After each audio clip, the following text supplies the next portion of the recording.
প্রধানমন্ত্রী নরেন্দ্র মোদীর শাসনামলে ভারত জুড়ে দমনপীড়নের শিকার সংখ্যালঘুরা। ঝাড়খণ্ড, পশ্চিমবঙ্গের পাশাপাশি সবচেয়ে বেশি হয়রানির শিকার উত্তরপ্রদেশের মুসলিমরা। নামাজে বাধা ও মসজিদ গুঁড়িয়ে দেওয়ার মতো ঘটনা খবরের শিরোনাম হচ্ছে প্রতিনিয়ত। মুখ্যমন্ত্রী যোগী আদিত্যনাথের রাজ্য উত্তরপ্রদেশে দীর্ঘদিন ধর্মীয় প্রতিষ্ঠানের উপর চলছে বুলডোজার অপারেশন। গেল বছর থেকে এই অভিযান শুরু হয় জোরালোভাবে। বুধবার পর্যন্ত ধসিয়ে দেওয়া হয়েছে অন্তত ২৮০টি মসজিদ, মাদ্রাসা ও মাজার।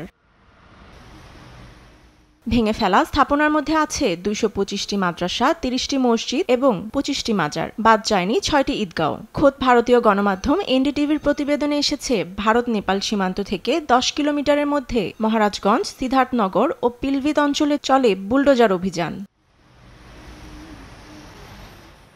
অবশ্য এ নিয়ে খোঁড়া যুক্তি দাঁড় করানোর চেষ্টায় মোদী সরকার। তাদের দাবি, অবৈধ ও দখলদারিত্বের অভিযোগেই গুঁড়িয়ে দেওয়া হয় ধর্মীয় স্থাপনা। উত্তরপ্রদেশে বাহারাইচে অবৈধ বনভূমি দখলের অভিযোগে গুঁড়িয়ে দেওয়া হয়েছে মাজার। মোদী সরকারের এসব কর্মকাণ্ডে ভারতীয় মুসলিমদের মধ্যে আছে দীর্ঘদিনের অসন্তোষ ও চাপা ক্ষোভ। মোদীর ধর্ম রাজনীতির শিকার সংখ্যালঘুরা প্রায়শই প্রতিবাদ জানিয়ে আসছে রাজপথে।